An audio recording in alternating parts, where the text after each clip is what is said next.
Adelante, Juan Isidro, tienes la palabra. Bien. La genealogía es una ciencia que el hombre ha cultivado desde la más remota antigüedad. Es así que las más remotas civilizaciones, como la Sumeria egipcia, compusieron listas de sus reyes divididas en distintas dinastías, gracias a las cuales se han podido reconstruir tan lejanos hechos de la vida humana y que han facilitado así la historia de estas culturas. Hoy en día esta ciencia ha cobrado relevancia y se la estudia en casi todos los países del mundo a través de instituciones como la nuestra, en las que nuevas generaciones se unen a ellas. Y a medida que pasan los años, llegan nuevas miembros, a Dios gracias, que van mejorando los estudios a impulsos de la seriedad con que son tratados y a las facilidades que en los últimos años nos han dado las modernas comunicaciones y la digitalización de los diversos archivos históricos, tanto eclesiásticos como nacionales. Hoy tengo el orgullo de presentar a mi sobrino ante la distinguida audiencia aquí presente. Este es para mí un gran significado. Tengo un heredero de mis gustos por la genealogía, y esto no es común en una familia. Francisco Martelli es un genealogista argentino nacido en Buenos Aires. Actualmente reside con su mujer y sus 3 hijos en California, Estados Unidos. Es ingeniero industrial del Instituto Tecnológico de Buenos Aires, con una maestría en negocios del Massachusetts of Technology. Trabaja como consultor de finanzas en diversas empresas. Es miembro del Instituto Argentino de Ciencias Genealógicas y de la Academia Genealógica de Charcas, con sede en Bolivia. Domina 6 idiomas y ha realizado investigaciones genealógicas en documentos en inglés, francés, italiano, portugués y latín, además de castellano. Lee a Homero en su idioma original, el griego antiguo. Es además un apasionado ajedrecista y músico. Su instrumento es el piano y actualmente se divierte aplicando inteligencia artificial para hacer música. Comenzó sus investigaciones genealógicas hace más de 20 años con el nacimiento de su primera hija, Teodolina. Ha publicado artículos en diversas publicaciones genealógicas americanas. Hoy nos presenta su libro sobre Don Pedro Paniagua de Loaiza, tronco de una familia importante y noble de Charcas. A él sus palabras. Muchas gracias. Muchísimas gracias, tío. Procedo entonces a compartir mi pantalla, así damos inicio a esta presentación. Les pido me confirmen si se ve la pantalla. Sí, se ve. Perfecto. Sí, se ve muy bien. Muy bien. Bueno, es un placer enorme para mí de poder dar esta presentación ante la Academia Genealógica de Charcas y ante tan distinguidos participantes. Hay varios genealogistas que me prometieron que iban a estar aquí, ¿sí? Aparte de los de la Academia. Está, por ejemplo, Javier Gómez de Olea Bustinza, de la Matritense de Heráldica y Genealogía, José Miguel Mayoral Goilodo, el conde de los Acevedos, también de la misma academia, y el presidente de la Academia de Extremadura.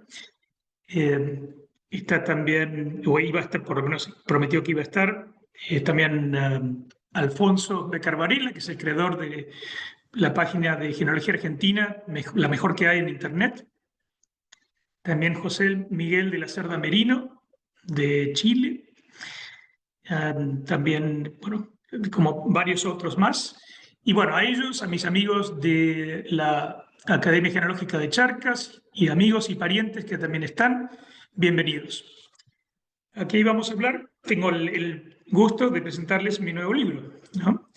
Entonces, el libro se llama El Mensajero del Rey, está disponible en Amazon, que desgraciadamente no llega a todos lados, en particular no llega a lugares como Sudamérica.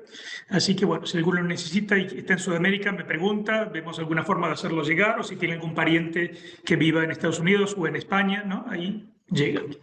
Pero bueno, vamos a ver cuál es el esqueleto de la presentación, los capítulos que tendremos, el contenido del libro. Por empezar, la biografía de Pedro Hernández Paniagua de Loayza, con una aclaración: Pero, que era el nombre, es como el moderno Pedro. Era el nombre que se usaba durante la Edad Media y hasta principios de la Edad Moderna en España, y luego ya a partir del siglo XVII se empezó a usar más el nombre Pedro. Aquí lo llamaremos Pero, que es como él firmaba y se conocía a sí mismo. También están las biografías de sus hijos y de algunos de sus nietos.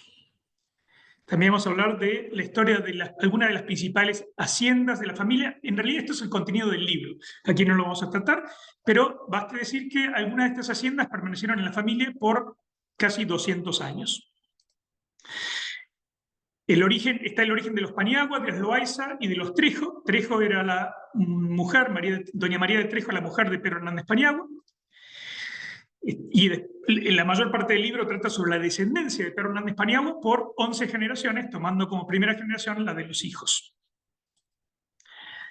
Hay descendientes, principalmente en Bolivia, en Perú, en Argentina y en España, también unos poquitos en Portugal y en Francia.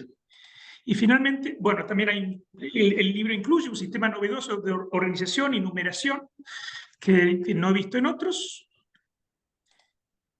Hay estadísticas de todos estos descendientes, y finalmente un apéndice con documentos sobre la actuación política de Pedro Hernández Paniagua, su misión en Lima, y también, esto es interesantísimo, hay un inventario de una de las haciendas de familia tomada en el año 1705.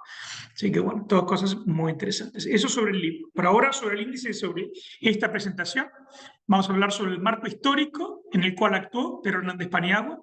Vamos a hablar de su familia directa, sus hijos, sus nietos, las estadísticas de estas 11 generaciones de descendientes. Vamos a mostrar algunos árboles genealógicos también muy seleccionados, porque imagínense que estamos hablando de como 1.700 descendientes, es imposible hacer árboles para todos. Y vamos a hablar sobre algunos personajes destacados. Empezamos entonces con el marco histórico. Hagamos un viaje en el tiempo al año 1544. ¿Qué ocurría en esa época? Bueno, España tenía un imperio en América. Aquí podemos ver, está la Nueva España, la Nueva Granada, Chile. No había nada en el Río de la Plata, sino en el Paraguay.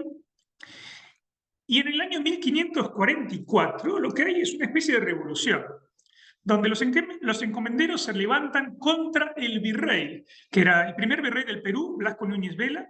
En Lima lo apresa y se instituye como nuevo gobernador Gonzalo Pizarro. Gonzalo era hermano de Francisco Pizarro, el conquistador del Perú, y a Blasco Núñez Vela eventualmente lo matan, le cortan la cabeza, y todo esto obviamente en violación a lo que el rey quería. Así que, por lo tanto, el Perú está en rebeldía contra la corona española. Estas noticias llegan a Europa en el año 1545. Primero a los Países Bajos, donde estaba Carlos V en sus guerras, y Carlos V manda esta noticia a Valladolid, donde les pide a las cortes allí reunidas que traten el asunto y le hagan una recomendación. Las cortes están presididas por su hijo Felipe, que luego reinaría como Felipe II de España. Las cortes recomiendan no mandar un ejército, porque eso sería carísimo y está fuera de las posibilidades, sino de mandar a un negociador, y lo eligen a Pedro de la Gasca. Pedro de la Gasca era un clérigo, un religioso, con mucha experiencia también en asuntos del siglo, y que había tenido éxito en otras negociaciones. Y Pedro de la Gasca lo elige a Pedro Hernández Paniagua como su negociador personal. Así que lo que ocurre entonces es que en el año 1546 Pedro de la Gasca, junto con su pequeño séquito que incluye a Paniagua, viajan hacia las Indias y llegan a Panamá en el mes en agosto, como en el verano, básicamente. Desde Panamá, la Gasca lo manda a Paniagua a Lima con una carta del rey y con la recomendación de que negocie con Gonzalo Pizarro. Así que aquí va Paniagua hasta Lima, llegando en enero de 1547. Allí habla con Gonzalo Pizarro, no lo logra convencer. Gonzalo Pizarro está aferrado a la idea de que quiere ser gobernador, aún contra la voluntad del emperador.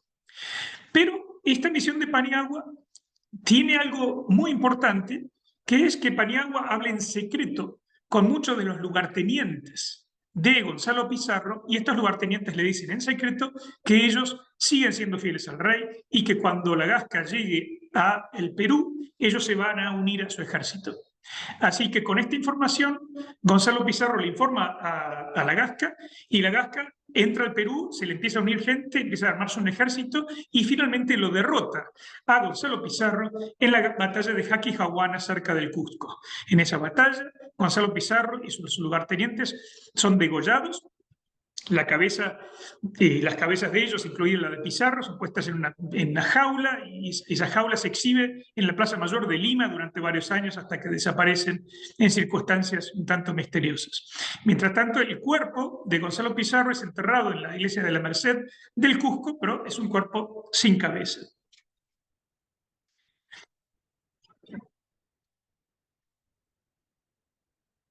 Hablemos ahora sobre los Paniagua.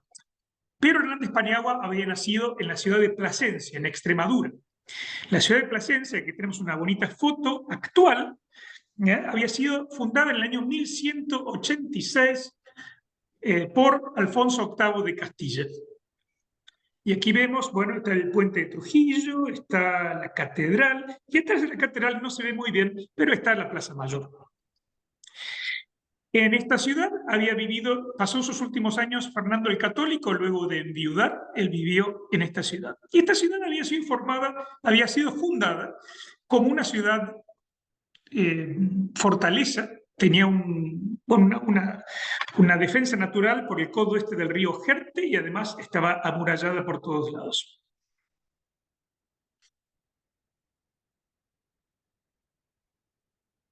En el año 1520, en Plasencia, ¿sí?, con un Pedro Hernández Paniagua muy joven, estaban ocurriendo sucesos muy importantes en España.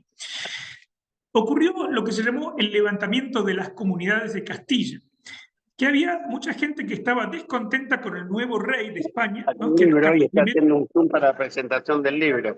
Perdón, Federico, para un minuto. Vamos a apagar el micrófono. Micrófono, gracias. Bueno, entonces, estamos diciendo que se levantan las comunidades de Castilla, el nuevo rey había llenado las cortes de extranjeros, sobre todo de flamencos, y además apenas hablaba el castellano. Y además exigía tributos para sus guerras en Europa.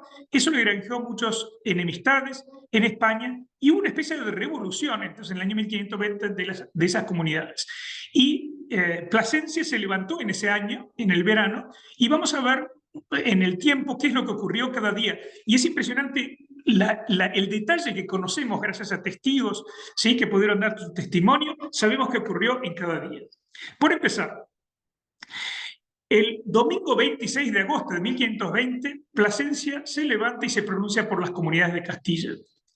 Y a Pedro Hernández Paniagua lo aclaman por procurador de la comunidad. Más adelante lo eligen también.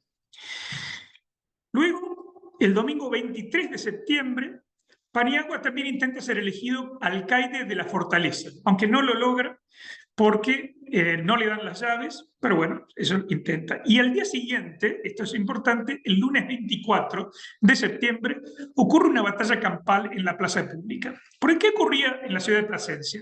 Había dos familias que se disputaban el poder político. Por un lado estaban los Carvajal, que habían estado políticamente activos en Plasencia desde principios del siglo XV, y por otro lado los Zúñiga, que habían tenido la ciudad de Plasencia como condado en la década de 1540 y luego como ducado en la década de 1580, pero ese ducado les había sido quitado por los reyes católicos con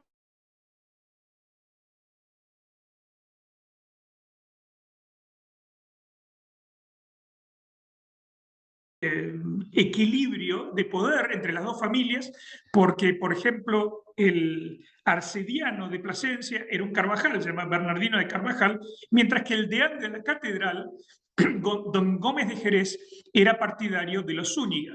Pero estas dos comunidades vivían con muchísimas tensiones y esas tensiones explotaron el lunes 24 con una batalla campal en la plaza pública. ¿Qué es lo que ocurrió ese día? Bueno, por primero, digamos que todo esto lo sabemos por estos testimonios, que bueno, yo los tuve que leer y transcribir, no están publicados en ningún lado, así que aprendí un montón sobre el tipo de letra del siglo XVI, pero fundamentalmente lo que ocurrió es que aquí vemos la plaza pública, es una foto satelital de hoy en día.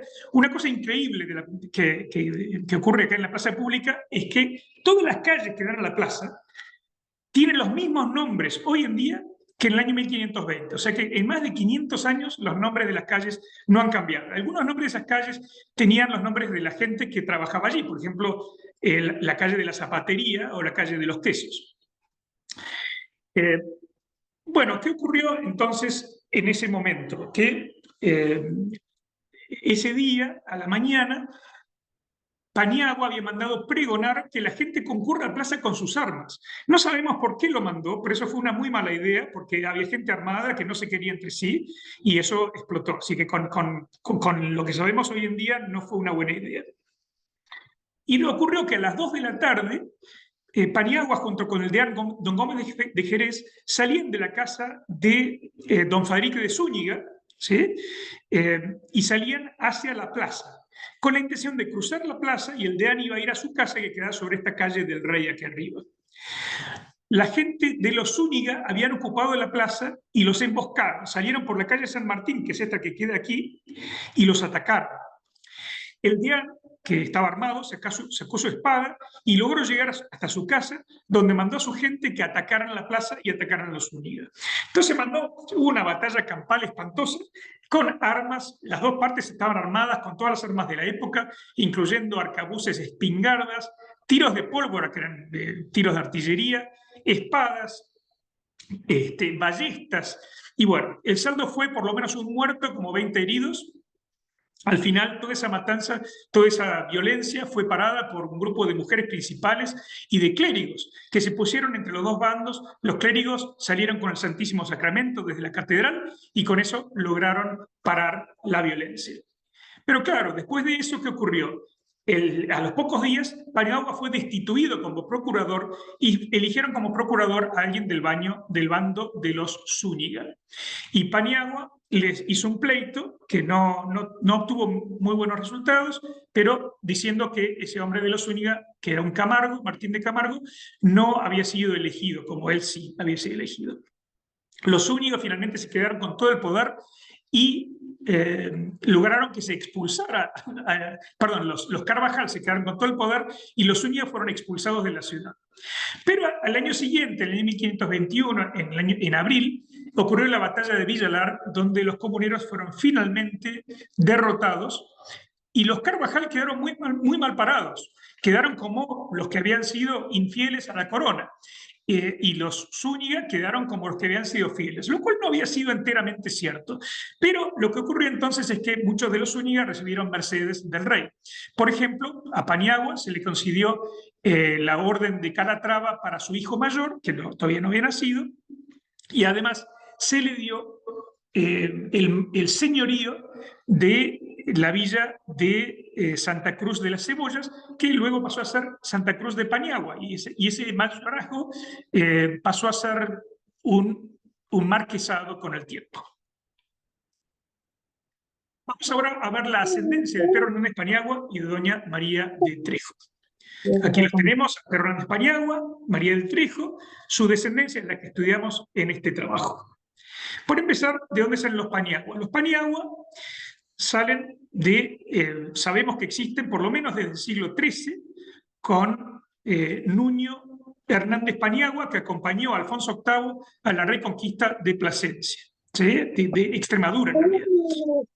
Aquí están los Aquí están los padres de Pedro Hernández Paniagua, Gabriel Paniagua y María de Loaiza.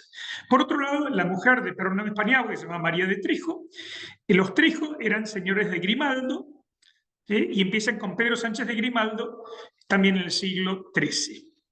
Una cosa interesante es que Luis Bermúdez de Trejo es, por otra rama, el antepasado del primer obispo de Tucumán, ¿sí? Que algunos sabrán quién es Pedro de Trejo. Por otro lado, los Loaiza vienen de don Jufré de Loaiza, que el hijo de él fue adelantado mayor de Murcia, vivió en la época de Alfonso X de Castilla, el Sabio, ¿sí? Y aquí llegamos un poco más abajo a Álvaro de Loaiza. Don Álvaro de Loaiza, que fue caballero de Santiago, vivió en el siglo XV, y el mayorazgo de Loaiza lo heredó finalmente María de Loaiza, doña María, que era la madre de Pedro Hernández Paniagua, porque sus hermanos varones todos fallecieron. Entre sus hermanos varones se encontraba Álvaro de Loaiza, comandador de Paragüellos, que murió en combate en Túnez junto con el hijo del duque de Alba, y García Jofré de Loaiza, que fue comendador de San Juan, era un clérigo y fue el capitán general de una armada que fue a conquistar las Islas Molucas. Este García Jofré de Loaiza, tío de Pedro Hernández Paniagua, merece un capítulo aparte que vamos a comentar entonces. ¿Qué ocurrió con García Jofré de Loaiza? ¿Qué fue esta conquista malograda, ¿no?, de las Molucas en el año 1525? Resulta que en el año 1520, en el año 1522, terminó la expedición de Magallanes Elcano, ¿sí? Y esta expedición fue un éxito económico rotundo porque iba cargada de clavo de olor, que valía muchísimo, y el rey Carlos V creía que las Islas Molucas, de donde procedía el clavo, quedaban en el hemisferio español dentro de lo que se había estipulado en el Tratado de Tordesillas, que había dividido el mundo en dos hemisferios.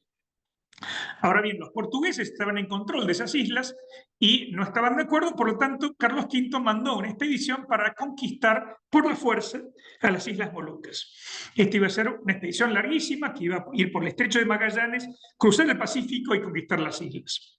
Para ello, decidió que Sebastián Elcano, que había terminado la expedición anterior, iba a formar parte de la expedición, pero iba a ser el segundo en comando. El primero en comando iba a ser este tío de Pedro Hernández Paniagua, que se llamaba García Jofré de Loaiza.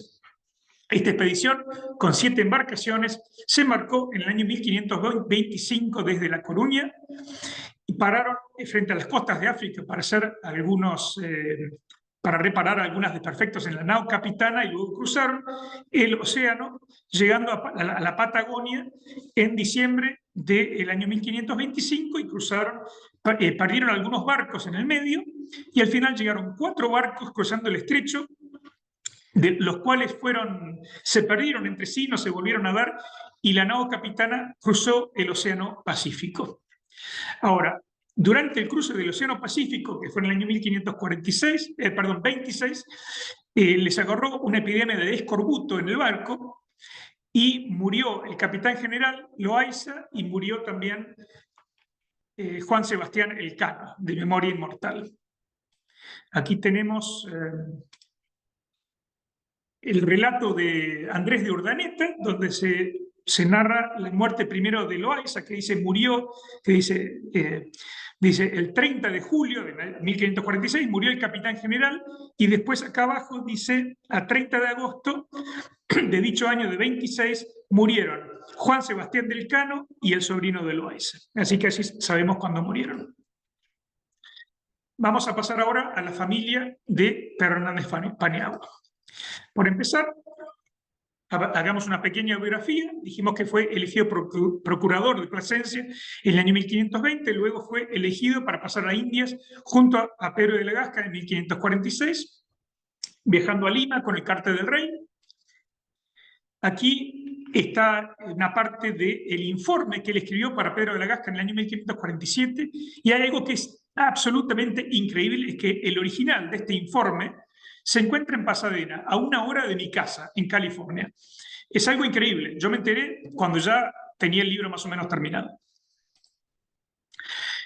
Pero Hernández Paniagua combatió en Jaquijahuana en 1548, donde fue derrotado Gonzalo Pizarro. El rey le dio mercedes, recibió una encomienda en el Valle de Misque o en Cochabamba, y se quedó ahí un tiempo, pero también combatió otras rebeliones, por ejemplo, bueno, antes de eso fue alcalde ordinario de La Plata, y en 1543, en el levantamiento de don Sebastián de Castilla, él fue puesto preso. Él vivía en La Plata, lo que hoy es Sucre, lo apresaron, lo pusieron en unos toldos en la plaza principal, ¿sí?, de Sucre o de La Plata, y cuando finalmente la rebelión fue sofocada, lo liberaron y él salió dando vivas al rey a buscar a sus captores, encontró a 3, les dio garrote y los mató. Ahora, una cosa interesante sobre esa historia de los agarrotados por Paniagua es que el escudo de la ciudad de Sucre, que es el escudo de la ciudad de La Plata, otorgado por la corona en el año 1549, que aquí vemos el cerro, por ejemplo, acá es el cerro de Potosí con 7 vetas de plata, acá tenemos el cerro de Porco, está el águila imperial con la corona imperial, pero alrededor, fíjense que tienen 10 cabezas cortadas. Esas son 10 cabezas de 10 traidores, y entre esas cabezas están 3 de estos traidores que los mató Pedro Hernández Paniagua. Este dato me fue referido por el padre Gantier de nuestra querida Academia Genealógica de Charcas. En 1544, él pidió permiso para volver a España, porque había dejado a su mujer y sus 6 hijos allí, pero hubo otro levantamiento, combatió en la batalla de Chuquinga, donde resultó perdedor, pero luego combatió de nuevo en la batalla de Púcara, donde resultó vencedor, pero en esa batalla fue herido con un golpe de arcabuz y murió a los pocos días.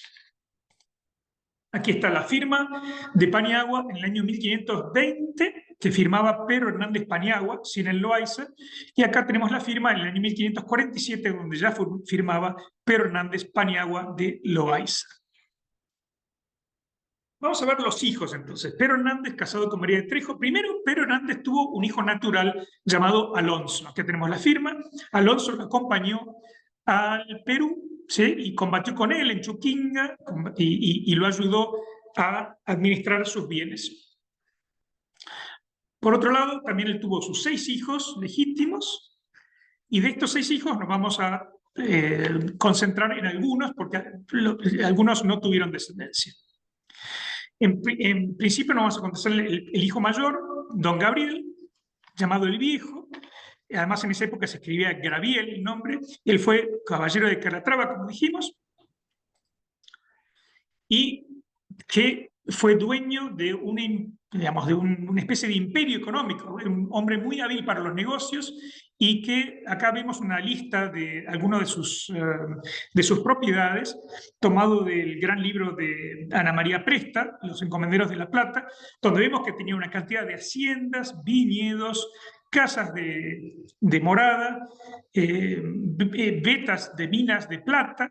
Así que bueno, increíble la cantidad de propiedades que tenía este señor.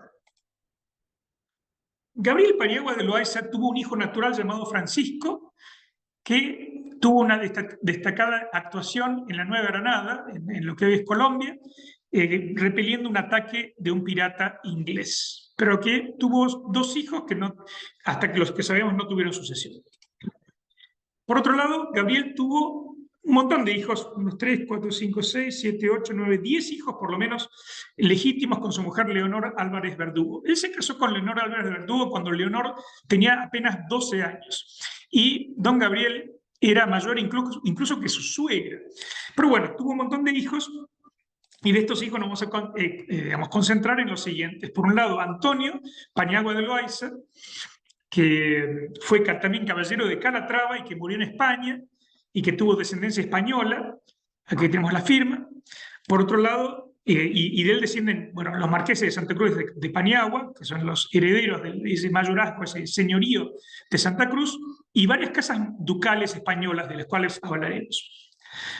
Por otro lado, Clara de Sande, que fue casada con Juan de Solórzano, un destacadísimo jurista español, especializado en derecho indiano, con enorme descendencia en el Perú, sobre todo en Moquegua y en Arequipa. Y también en don Gabriel el Mozo, para distinguirlo de su padre el Viejo, que tuvo mucha descendencia en el Alto Perú, hoy Bolivia, y donde sigue hasta hoy el apellido Paniagua. Por otro lado, otros hermanos de Gabriel, que vamos a ver por un lado Luis de Trejo Paniagua, que bueno, tuvo una vida interesante, pasó al Perú, tuvo algunos problemas con la ley porque era un hombre violento, tuvo algunos hechos violentos, incluso mató a una persona, pero tuvo descendencia con Leonor de Tordoya. La descendencia es exclusivamente española, entre los descendientes se encuentran los marqueses de Tororgas. Y por otro lado, Francisca de Sande Paniagua, casada con Antonio de Trejo y Monroy, fundadora del mayorazgo de los Trejos, que derivó en un marquesado de la Rosa y de la Mota de Trejo. Entonces descienden de ellos los marqueses de la Rosa y de la Mota de Trejo. Vamos a ver ahora las estadísticas de estos descendientes. Recuerden que estas estadísticas están hechas con las primeras 11 generaciones de descendientes. Las estadísticas pretenden contestar preguntas que nosotros nos podemos formular. Por ejemplo, una pregunta que vamos a hacer es ¿cuántos descendientes hay en 11 generaciones? ¿Sí? Y en particular, ¿cuántos descendientes hay en la primera generación, en la segunda, en la tercera, en la última, en la número 11?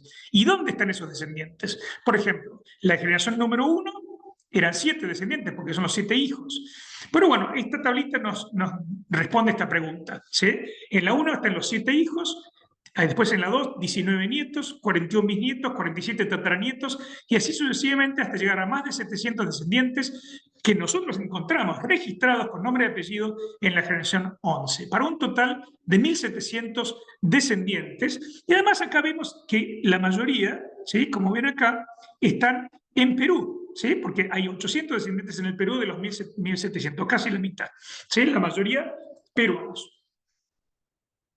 Otra pregunta que pretendemos responder es ¿cuántos descendientes hay en la actualidad? ¿Sí? Entonces empezamos con estos descendientes que vimos, total de 1.700 hasta la generación 11, y lo que hacemos acá es hacer una extrapolación. Si en la 11 hubo 700 nuevos, suponemos que en la 12 puede haber más o menos el doble, 1.400, 1.500, y así sucesivamente por la 13, 14, y claro, como es un crecimiento geométrico, llegamos en la 18-19 a más de 100.000 descendientes. Ahora, estos descendientes obviamente no son los que están vivos son una fracción de eso. Por ejemplo, de la 11, de estos 700 descendientes, ¿cuántos están vivos? Ninguno, 0%. Están todos muertos, ¿sí? Todos murieron. Y de la generación 21, ¿cuántos están vivos? Ninguno nació todavía. Entonces acá vemos que de la 12, suponemos que algunos todavía están vivos, no han muerto, ¿sí? Y de la 20, por ejemplo, algunos ya han nacido. Y multiplicando estos porcentajes por la cantidad total de descendientes en cada generación, tenemos los números supuestos de descendientes vivos hoy en día de cada generación, que nos da un total de unos 80.000. ¿Sí? Que no es un número exacto, pero es bastante bueno. Yo creo que es un número que, bueno, sabemos que no son ni 10.000 ni 1.000.000, ¿sí? Pero está más o menos, pueden ser 50.000, 80.000, pero es más o menos el número de descendientes que tenemos hoy en día. Ahora, ¿cuánto dura cada generación? ¿Qué es la duración de una generación? Una generación dura desde el nacimiento de la primera persona que nace de esa generación y termina cuando muere la última. Por ejemplo, en la generación 1 de los hijos, empieza con el nacimiento del hijo natural en el año 1527 y termina con la muerte del último hijo, Luis, en 1612. ¿Sí? Y así va sucesivamente, vamos hasta la última generación estudiada, que es la 11, que empieza con el nacimiento de María Catalina Mendoza en Moquegua, en el año 1815, y termina con el fallecimiento de la religiosa monja Aurora Cabrera de Oces, en Córdoba, de Andalucía, en el año 2022. Esa fue la última descendiente de Paniagua que tenemos registrada que murió. Y aquí tenemos una representación gráfica de la duración de las generaciones, que como ven, esa duración va aumentando a medida que transcurren las generaciones. Otra pregunta es, ¿qué proporción hubo de uniones naturales? ¿Sí? Sabemos, por ejemplo, acá que tenemos de las 758 uniones registradas en el libro, 75 fueron naturales, o sea, no por iglesia. Eso es más o menos un 10%. Pero un dato interesantísimo es que en el Alto Perú y Bolivia ese porcentaje es mucho más alto que en otras regiones, lo cual es un número parecido al que yo obtuve en las estadísticas que hice también en el estudio de los descendientes de los encomenderos Ondegardo. O sea que el Alto Perú y Bolivia tienen la mayor proporción de uniones naturales. Otra pregunta es, ¿cuáles son los apellidos más usados? Uno pensaría que el apellido Paniagua es un apellido muy usado, y lo es, pero no es el apellido más usado. El apellido es el segundo, de hecho. El apellido más usado es el apellido Llosa, del Perú. Acá están los apellidos más usados en las primeras 11 generaciones, divididos en varones y mujeres, y no debe sorprender que la mayoría, muchos apellidos son peruanos, porque la mayoría de los descendientes son peruanos. Entonces vemos apellidos Llosa, Mendoza, Sotomayor, Ugarte, Benavides, Orihuela, son apellidos peruanos. También, por supuesto, hay apellidos bolivianos, Paniagua, Méndez, Claure, Canedo, etc. Y apellidos españoles, como ser Cabrera, Fernández de Córdoba, Oces, etc. ¿Sí? Así que estos son los apellidos más usados. Bueno, con esto damos por terminada la parte de estadísticas y pasamos a la parte de árboles genealógicos. Ahora, acá quiero aclarar que, como dije antes, no vamos a mostrar a todos los descendientes, eso sería absolutamente imposible de hacer, sino que mostramos algunas poquísimas ramas seleccionadas que nos conducen a algunos personajes interesantes. ¿Sí? Eso es lo que vamos a hacer. Entonces vamos a empezar primero por decir cuáles son las ramas principales de la descendencia. ¿Sí? Acá tenemos a Perón de Paniagua, recordemos los 6 hijos legítimos y el hijo natural, pero las ramas que vamos a estudiar con mayor ahínco van a ser, por un lado, de Don Gabriel, las de Antonio, ¿sí? Con los marquesados de Santa Cruz de Paniagua y duques de Hornachuelos y otras casas ducales. Por otro lado, Clara de Sande, con enorme descendencia peruana. Y Don Gabriel el Mozo con su descendencia en el Alto Perú. Y por otro lado, Don Luis de Trejo con los marqueses de Torregas y Doña Francisca de Sande con los marqueses de la Rosa y de la Mota de Trejo. Así que vamos a ver primero esta descendencia de Don Antonio. Don Antonio, dijimos, nieto de Pedro Hernández Paniagua. Vamos a ver primero la rama agnaticia, que es la que tiene a los marqueses de Santa Cruz de Paniagua. Por acá llegamos a don José Ramón de Oces, que fue el primer duque de Hornachuelos, ¿sí? Y de esta rama, una rama va a el actual marqués de Santa Cruz de Paniagua, Alejandro María de Calonge, que está en la generación número 13. Y por otro lado está el actual duque de Hornachuelos, José Ramón de Oces, llamado igual que su abuelo. Así que es esta rama de los duques de Hornachuelos y de los marqueses de Santa Cruz de Paniagua. Por otro lado, tenemos otra rama que llega a Ángela Pérez de Barradas, que se casó con Luis Fernández de Córdoba. Don Luis Fernández de Córdoba fue el 15º duque de Medinaceli. Y los descendientes de esta pareja, algunos de ellos se encuentran entre lo más granado de la nobleza española. Por ejemplo, están los duques, la continuación de los duques de Medinaceli, llegando hasta la actual duquesa de Medinaceli, doña Victoria de Hohenlohe y Langenburg, que aquí la tenemos en la foto, que es, creo que tiene 5 ducados a su nombre.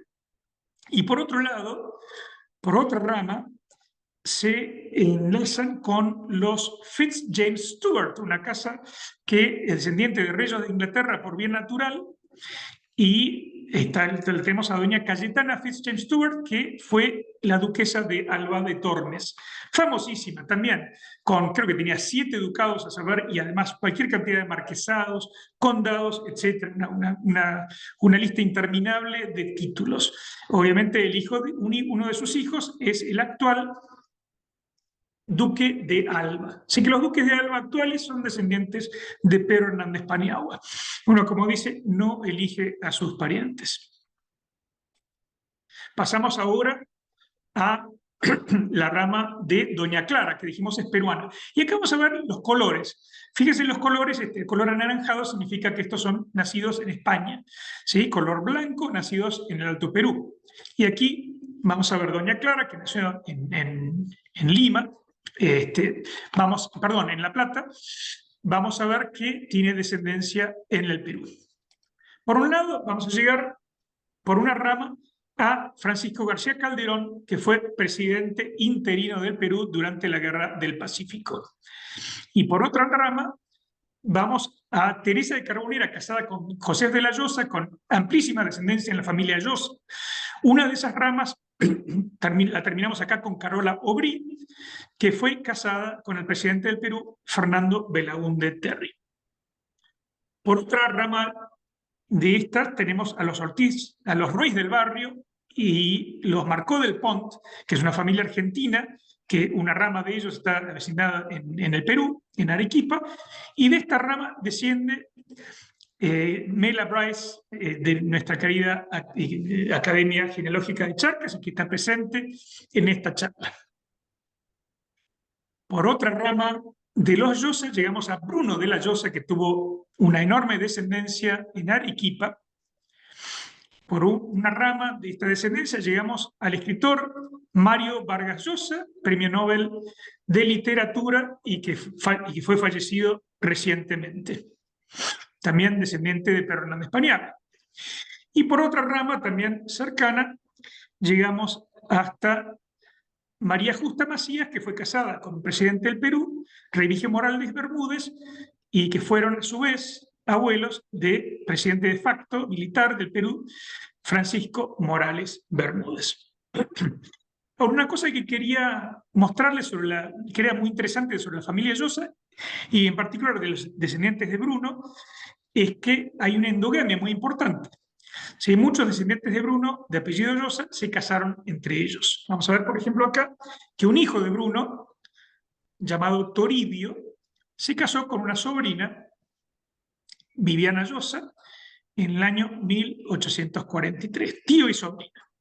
Tuvieron una hija, Emilia Llosa y Llosa. Ahora Emilia se casó con otro primo, también descendiente de Bruno, don Luis Llosa, en 1867. Y la tuvieron bueno, acá tenemos una foto de Emilia Llosa Llosa con Luis Llosa.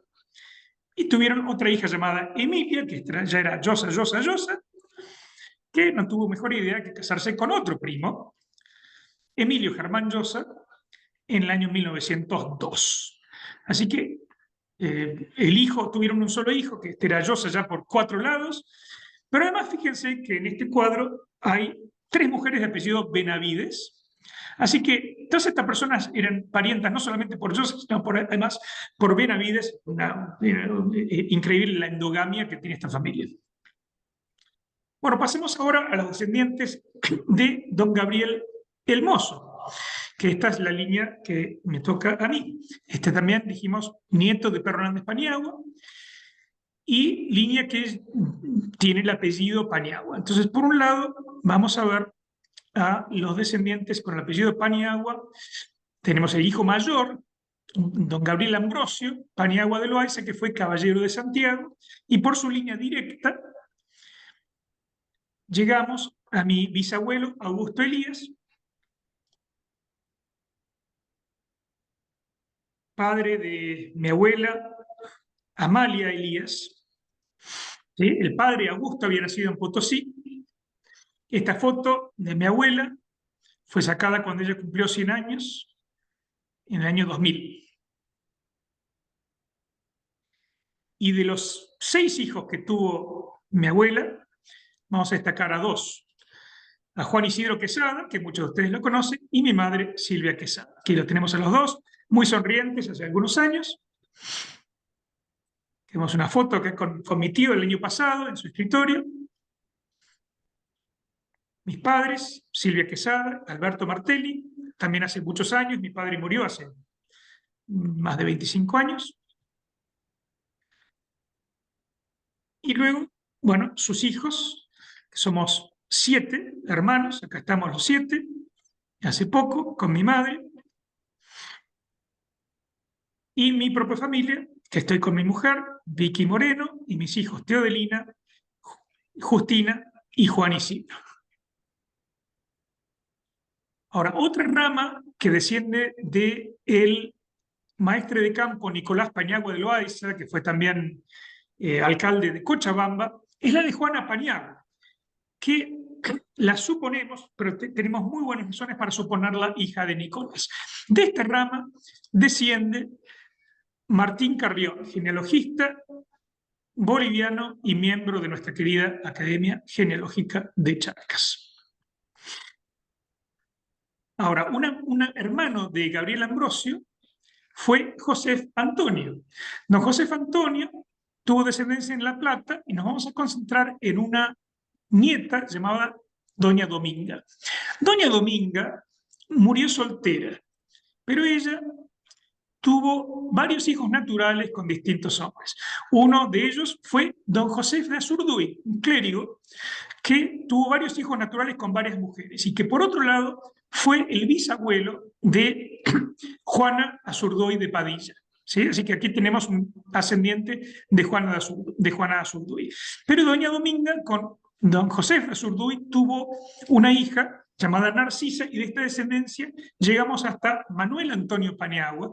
Estos descendientes son todos abogados, primero de la Audiencia y luego de la República de Bolivia. Y don Manuel Antonio fue un filósofo, escritor de varios libros, fue también fue un educador, y de él desciende Melchorita Paniagua, que es representante entonces de la rama Paniagua actual en Santa Cruz de la Sierra, y que tuvo el gusto de visitar junto a su hermana Flora el año pasado. Acá tenemos una foto donde están Melchorita, Flora y algunos de sus hijos y nietos en Santa Cruz de la Sierra. También por una rama de los primos de Melchorita tenemos a Rolly Paniagua. Rolly Paniagua, conocido como el Tiburón, gran futbolista boliviano, fue campeón de Bolivia 3 veces, y también jugó 26 partidos con la selección de Bolivia. También descendiente de los encomenderos Paniagua. Y además, toda esta rama de la familia, por los Loaiza Valdés, también descienden de los Ondegardo, así que descienden de importantísimos encomenderos. Acá vamos a ver un gol de Rolly Paniagua.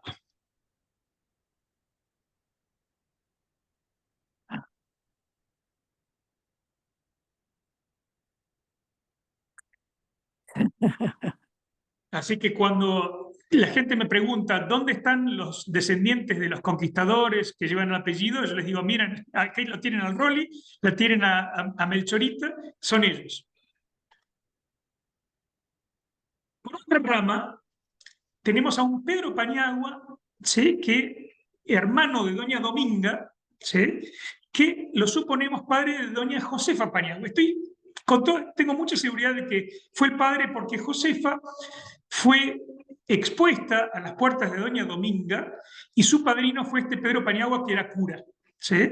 Entonces, yo creo que es muy probable que Pedro fuera su padre. Y de esta rama desciende doña Manuela Salinas, casada con un presidente de Bolivia, don Mariano Enrique Calvo.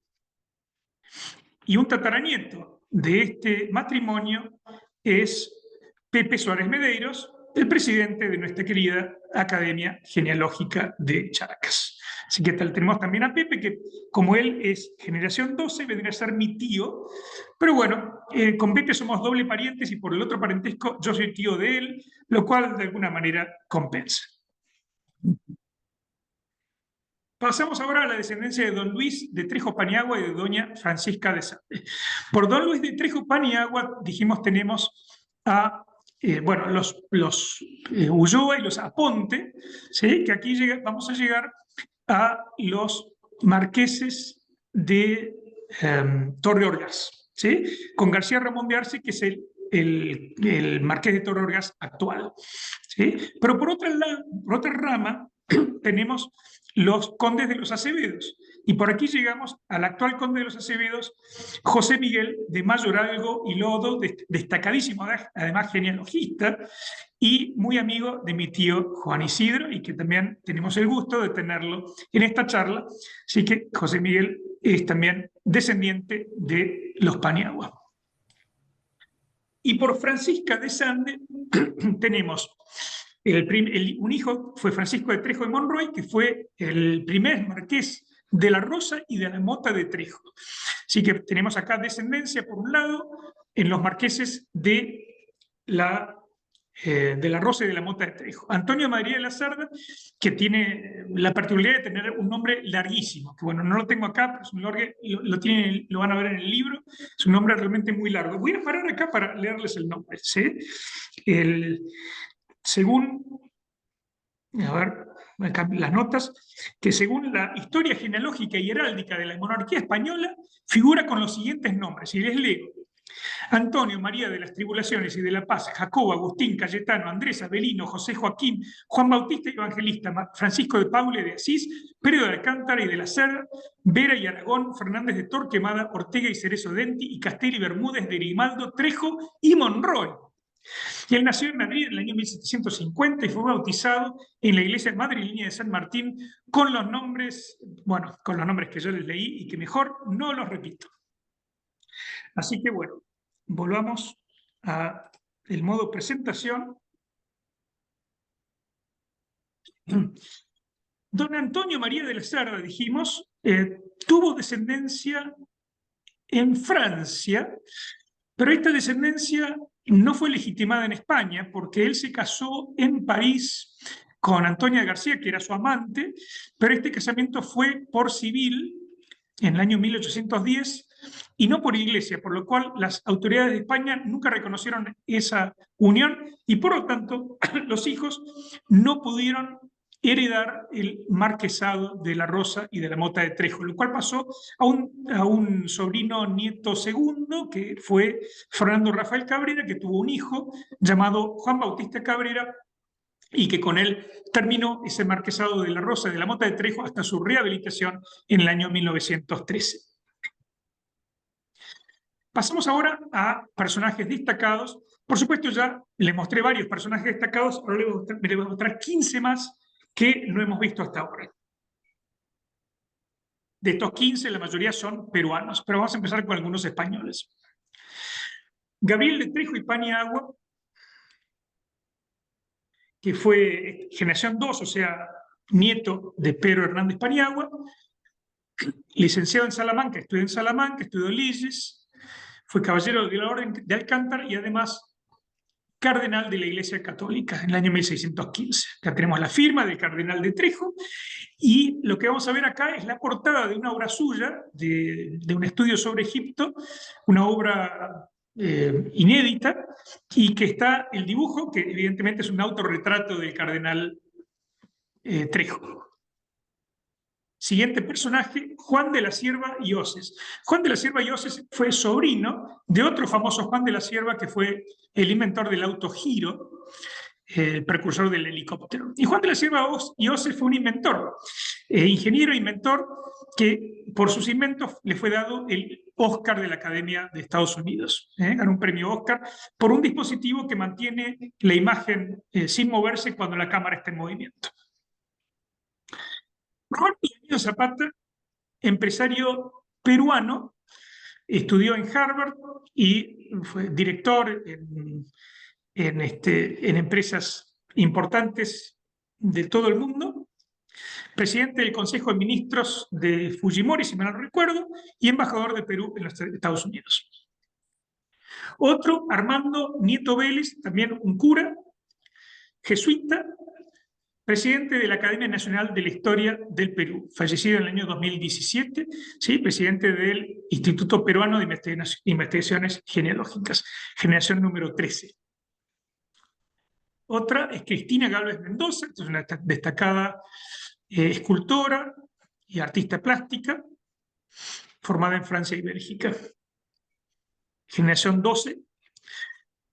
Otro es Salvador Piñero García Calderón, obispo de Ayacucho, y presidente de la Conferencia Episcopal Peruana. Todavía está vivo, generación 14.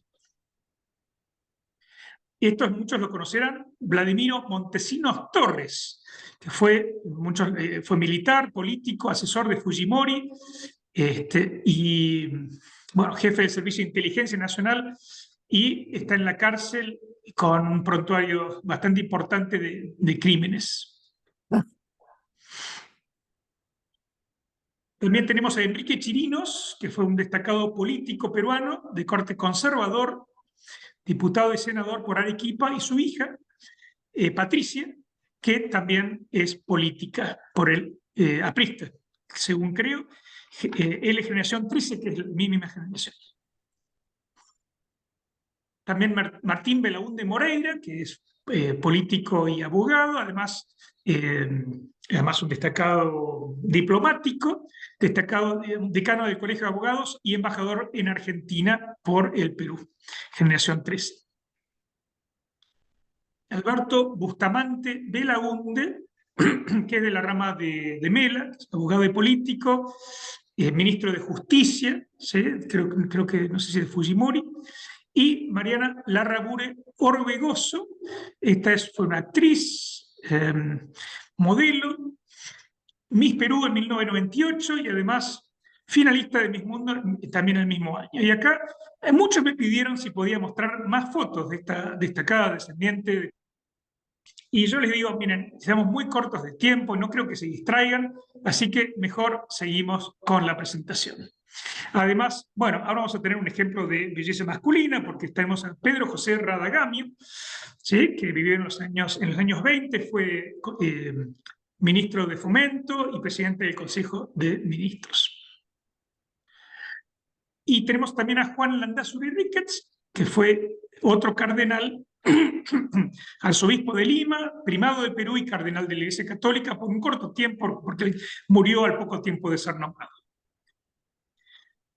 Carlos Llosa fue un héroe del Perú, combatió defendiendo a lo que hoy es el norte de Chile, y falleció en esta batalla del Alto de la Alianza, en Tacna. Sus restos fueron identificados hace pocos años, y aquí tenemos cuando identificaron los restos, y finalmente fue enterrado en Arequipa, de la generación número 9. Y termino con estos personajes con Gaby Vallejo Canedo, destacadísima escritora boliviana también, fallecida hace muy poco, en el año 2024, docente, miembro de la Academia Boliviana de la Lengua, autora de más de 47 libros. Y bueno, con esto damos terminada la presentación. Me gustaría hacer una reflexión entonces sobre este hombre, Pedro Hernández Paniagua de Loayza, que vivió hace 500 años, y tantos descendientes que dejó, muchísimos descendientes, muchos que viven hoy en día, ¿sí? Sabemos algunos de ellos, y pensemos, acá tenemos presidentes del Perú, tenemos políticos, abogados, diplomáticos, un futbolista internacional, alguna actriz, y modelo, y muchos profesionales, simplemente gente de familia, gente de trabajo, que, bueno, viven todos los días y muchos no recordarán que son descendientes de este señor. Y termino con una frase que pongo en el libro, que quiere el destino que sus descendientes mantengan viva la memoria de Pedro Hernández Paniagua de Loayza. Muchas gracias. Muy bueno, muy bueno. Muy bien. Gracias, Frank, por la presentación. Realmente una investigación exhaustiva, excelente, como todos tus trabajos. Gracias por habernos deleitado con este paseo por toda la historia y la genealogía de una familia. Me quedo muy agradecido, muchas felicidades, y dejamos abierto el micrófono para todas aquellas personas que quieran hacer algún comentario. Adelante, por favor. Frank, te felicito por el libro, muy, muy lindo. Veo que estás grabando, o sea, si hay forma que nos mande después el link, ya que me perdí los primeros 10, 15 minutos por una situación que tuve con la familia que me tuve que encontrar y entré 15 minutos tarde. Felicitaciones de nuevo. Muchas gracias, Fede. Sí, cómo no, después te paso el link. Gracias. Sí, yo quería Muchas también gracias, felicitar. Perdón. No, adelante, adelante. Adelante. Bueno, yo quería felicitar al autor del libro porque nos ha dado una visión bastante completa, aunque necesariamente resumida, de la gran cantidad de personas que defendemos del conquistador. Quería matizar lo siguiente. Has dicho que la última persona que en una de las generaciones fallecidas era una Cabrera de Oces que falleció hace 3 años. Bueno, pues esta Cabrera de Oces es descendiente por Cabrera y por Oces, es decir, por Oces de los condes de los duques de Hornachuelos y por Cabrera por la línea de los marqueses de la Rosa y de la Mota de Trejo. Y también precisar que el descendiente primogénito del conquistador no es el marqués de Santa Cruz de Paniagua, es el duque de Hornachuelos, porque el duque de Hornachuelos es el primogénito y el título de Santa Cruz de Paniagua se cedió a un pariente en fin, un par de generaciones anteriores. Y también agradecerte, en fin, las menciones que has hecho de mi persona, que en fin, tampoco merezco más, puesto que soy uno de los muchísimos descendientes, como los 80.000, uno de los 80.000 descendientes de Paniagua de Loíza. Y también mi disculpa porque es que no consigo mostrarme, a pesar de que le estoy dando aquí a todas las teclas posibles para aparecer aquí, pero no aparezco. No sé cómo hacerlo. Bueno, muchísimas gracias, José Miguel. Sí, aprecio mucho tu presencia aquí, siendo más de medianoche en España. Sí, y es totalmente cierto lo que dices. Sí, la rama de los marqueses de Paniagua de Loayza no es la rama agnaticia, se quedó con lo de los condes de Hornachuelos. Y es cierto lo que dices también sobre la Cabrera de Oces. Sí, pero bueno, muchísimas gracias por tu presencia aquí. Y nos quedamos honrados de la presencia aquí del conde el conde de los Acevedos. Bueno, yo deseara, bueno, como siempre, felicitarlo por la historia que nos está dando a conocer, porque la verdad que nosotros, al menos yo soy profesora ya jubilada, pero no tenía estos conocimientos. Es muy importante conocer el árbol genealógico que le toca a uno. Y mire usted que había sido tan grande, tan hermoso conocer esta historia, y le agradezco mucho que nos haga conocer a la familia, a toda la familia aquí que estamos. Y bueno, desearle éxito en todo lo que haga. Muchas gracias. Bueno, Y Melchorita, muchas gracias por las lindas palabras. Para mí, hasta la próxima. Guardo un lindísimo recuerdo de la visita y de lo bien que me recibieron en Santa Cruz de la Sierra. Y para mí, bueno, es un orgullo tener también parientes que llevan este venerable apellido Paniagua y que son descendientes. Gracias a todos por su amabilidad, por estar en esta conferencia. Muchas gracias. A usted. Buenas noches, Frank. Excelente todo lo que has ido diciendo, y para que te entretengas un poquito más, ya que te gustan las estadísticas, podrías ver la precocidad de los matrimonios de esta familia. Porque si yo ya tenía la idea de que José Antonio de la Llosa se casó a los 14 años con la prima de 16, bueno, yo por ahí pienso que ha habido algún entuerto raro, porque la dote la dan después los papás rapidito de la esposa. Pero ahora veo con lo que tú has ido diciendo que hay más matrimonios precoces. Entonces, ya que te gusta el tema de las estadísticas, sería interesante ver la edad de los matrimonios, porque son bien mocosos para,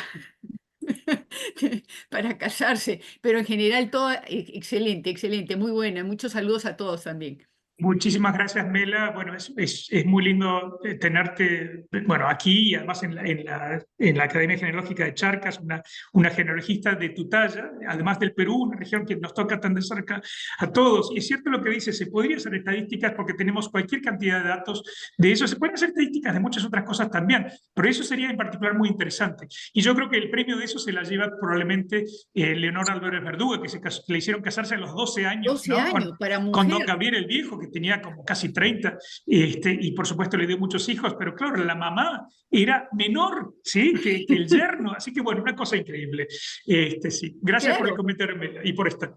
Y sí, José Antonio se casó de 14 años. Para un hombre, eso era una edad, era un niño.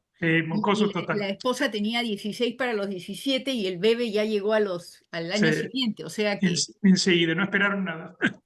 no, y los Llosa con Llosa se ven uno tras Sí. otro, matrimonio Llosa con Llosa, el mismo José Antonio, la hija se casa con el tío, de ahí vengo yo. Y de estos de Bruno, que tienen digamos, que se casaron entre ellos, tuvieron muchos hijos y tuvieron 64 nietos, o sea que cualquier cantidad eran muy prolíficos. Sí, sí. Así que bueno, gracias, Mele. que Frank, Querido Frank, a ver, al señor Leñero primero. Adelante. sí, Frank, felicitaciones. Hemos conversado algo sobre esta familia a la que he seguido en Misque fundamentalmente, ¿no? Y espero poder leer tu libro cuanto antes. Espero que los documentos de Misque te hayan servido, ¿ya? Y fantástica la presentación, ¿no? Y muy contento de poder ver, aunque sea en imágenes, amigos tan antiguos como Juan Isidro, Mela, ¿no? José Miguel, ¿no? El conde de los Acevedos. Y bueno, no creo que no me olvido de alguno de los antiguos camaradas de tantas jornadas genealógicas en distintos países, ¿ya? Felicidades, Frank, que estés bien. Muchísimas gracias, Juan José, y a vos en particular tengo una deuda enorme, un agradecimiento pero enorme, porque fueron tus datos de Cochabamba los que probaron la ciencia cierta que mi rama de la familia descendía de los Paniagua. Y eso lo menciono en el libro, ¿sí? Es un agradecimiento muy, muy especial. Y bueno, las investigaciones que has hecho sobre la familia han sido increíbles. Y en particular también incluí en el apéndice del libro este inventario tan interesante sobre una de las haciendas de la familia del año 1705, que esa me la pasaste vos, ¿sí? Y que bueno, quedo agradecidísimo por eso, Juan José. Bueno, me alegro mucho que te haya servido, ¿no? Y efectivamente fue un gran, como se dice en francés, trouvaille, ¿no? Poder enlazar, ¿no? Y saber que la ascendiente Gainza en realidad era Paniagua de Loaiza, ¿no? Por una historia que seguramente está contada en el libro, ¿no? Y todavía queda como asignatura pendiente encontrar el testamento porque su madre dice que testó en La Paz, ¿no? Veremos si algún día, tú sabes que en genealogía, ¿no? Y por eso es una ciencia precisamente, nunca está dicha la última palabra. Siempre hay el dato que va a falsear, ¿no? Y en eso es absolutamente popperiano, de Popper, de Karl Popper. Bueno, venga, adiós. Juanjo, a Juan Gracias. Isidro, te habla Juan Isidro, te mando Juan un gran Isidro. abrazo, un gusto en verte. Yo también, Juan Isidro. Varias Sí, veces estuve por pasar, hace cuánto ya, 3 o 4 años que nos encontramos en Sucre, ¿no? en Sucre, sí. Sí, Espero cuando vaya a Sucre te voy a llamar para que vengas a visitarme. bueno, me voy a poner en contacto más seguido, ¿no? Sí, Y te daré extrañamos mucho. vale, gracias. Un gran abrazo. Bueno, adiós. Ay, Adiós. Rodrigo Bermúdez creo que quería hablar. Gracias, Frank. Un abrazo enorme. Te felicito, realmente una explicación detalladísima. Yo me quedo asombrado con la parte estadística, con tus antepasados, con la descendencia actual. Bueno, realmente fantástico. Me ha encantado. Y pues te prometo que seguiré viendo el tema de Don Clemente, que hace ya bastante tiempo, como tú me comentaste que ibas a disertar en esta fecha, daste el documento este que podría estar en La Paz, y yo pues voy a continuar buscando ya sea en parroquias o en archivos aquí para pues verificar si realmente don Clemente falleció aquí.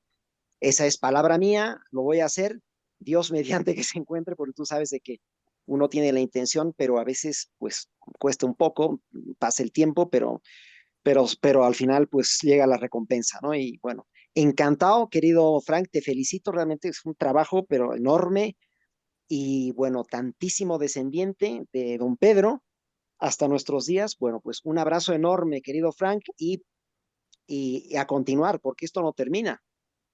Así es. Gracias, Rodrigo. Otra cosa que se me pasó de mencionar al principio, porque no tengo acceso a las notas que yo tenía, pero quería mencionar que también estuvieron presentes, están presentes en esta charla, genealogistas argentinos muy importantes. Está, por ejemplo, Ernesto Spangenberg, que es el presidente del Instituto Argentino de Ciencias Genealógicas, y también tengo el gusto de tener a Analía Montórfano, ¿sí? Que es otra destacada genealogista. Y me olvidé también de muchos otros. Así que pido disculpas si no mencioné a los genealogistas, a todos los genealogistas destacados que tenemos en esta charla. Yo quiero felicitarte porque me pareció todo maravilloso, la investigación, tu memoria para dar la charla, la presentación, porque estuvo muy amena y muy clara para engancharse en el tema, se explicó perfectamente toda la genealogía. Así que me pareció maravilloso. Y un segundito para saludar a Juan Isidro, porque conozco a muchos, les mando saludos a muchos, pero a Juan Isidro hace mucho que no lo veía. Y yo también, no te hacía mucho que no te veía. Te mando un gran beso, Analía. Igualmente, Juan Isidro, sabés que te aprecio mucho. Muchas gracias, Analía. Muchas gracias, Gracias, Analía. Fran, por la invitación. Muchas gracias, un gusto tenerte. Yo soy Alicia Sosa de Córdoba, de la Academia Argentina de Genealogía. No te conozco, ya me había hablado Federico Massini de tu trabajo, y realmente asombroso, y bueno, te felicito. Y de paso también quiero saludar a Juan Isidro, que hace tanto, bueno, Ernesto, que lo hemos seguido, Mela, que te abrazo. mando un gran abrazo, Y bueno, los de Alicia. Argentina, Salustiano, Analía. Te mando un gran abrazo. Sí. No sé si me ves, pero te Sí, mando un gran abrazo. Se lo ve Encantado bárbaro. de verte después de tanto tiempo. Tanto tiempo que no nos Bueno, vemos. muchas gracias, Alicia. Y esto parecen las calles de Sucre, donde todo el tiempo lo paran a mi tío para saludarlo. Juan Isidro de aquí, Juan Isidro de allá. Sí, es famoso. Es que yo muy tengo famoso. una anécdota con Juan Isidro. Yo había hecho mi primer libro y estaba en una librería en Buenos Aires, en Platero, por entregarlo. Y se acercó un señor y me dice, ¿qué libro es ese? Fue el primero que me compró el libro, Juan Isidro. Qué bueno. Y Alicia Sosa, Fran, si no la conoces, Alicia Sosa, busca su currículum porque es una gran investigadora. Sí, Gran tal cual. Muchísimas gracias. Gracias, Alicia. Yo después te contactaré por privado.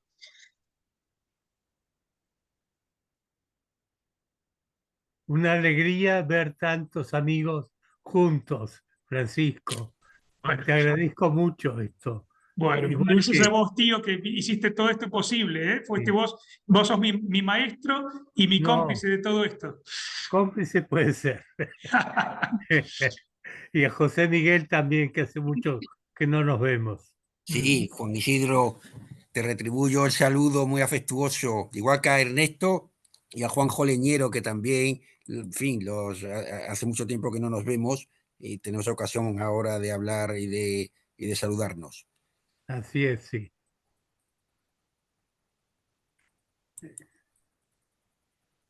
Esta Academia de Charca ha reunido a viejos genealogistas y nos ha hecho conocer las nuevas generaciones con gran gusto, porque como dije en mi presentación, la genealogía reverdece en cada nueva generación, en cada nuevo genealogista que se dedica a este estudio. Así que agradecido a todos los nuevos genealogistas.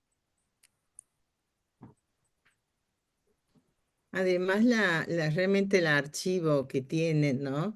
El archivo es impresionante. Tuve oportunidad de ir a investigar y hay tanto para buscar. Uno se tendría que instalar meses. La riqueza de la documentación que hay en el Archivo Nacional es impresionante. Aquí pido la palabra Hortensia Paniagua. Hortensia, adelante.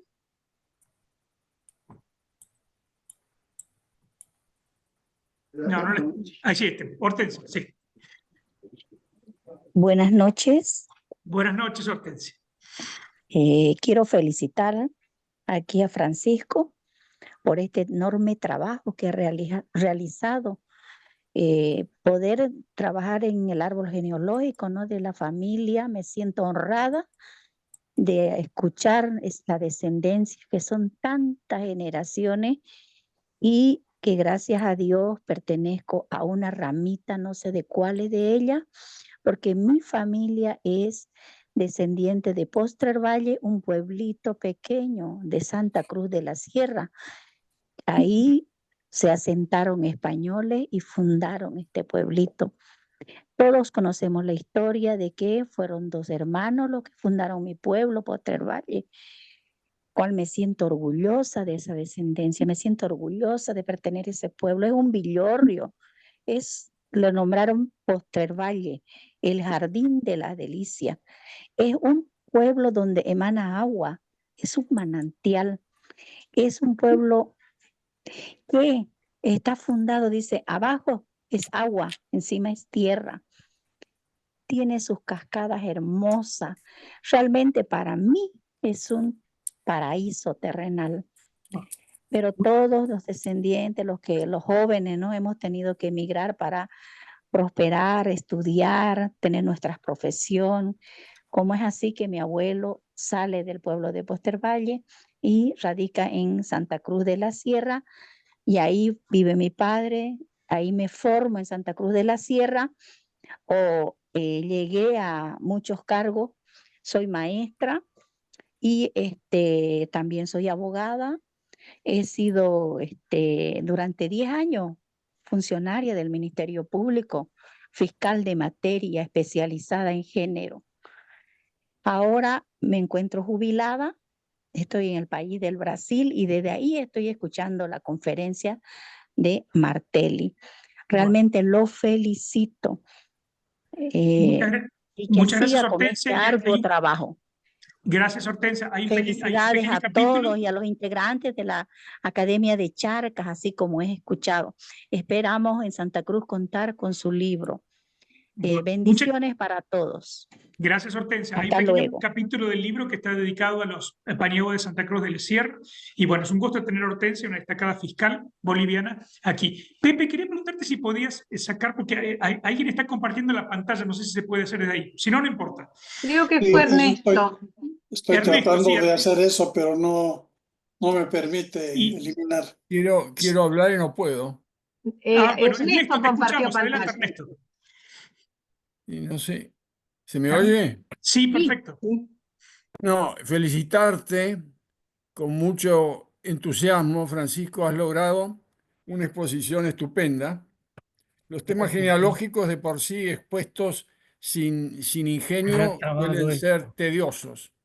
Ya he visto en alguna otra ocasión tus exposiciones, expusiste en nuestro instituto sobre los Ondegardo y lo hiciste con igual brillo. Lograste mantener en vilo a la audiencia con tu forma de exponer y hacer estos cuadros y estas cosas realmente poco habituales en nuestro mundo genealógico. Felicitaciones, estupenda tu investigación. Muchísimas gracias, Ernesto, y un gusto, un honor para mí tener al presidente del Instituto Argentino de Ciencias Genealógicas en esta reunión. Un abrazo a todos los amigos. Bueno, yo creo que hasta aquí dejamos de grabar.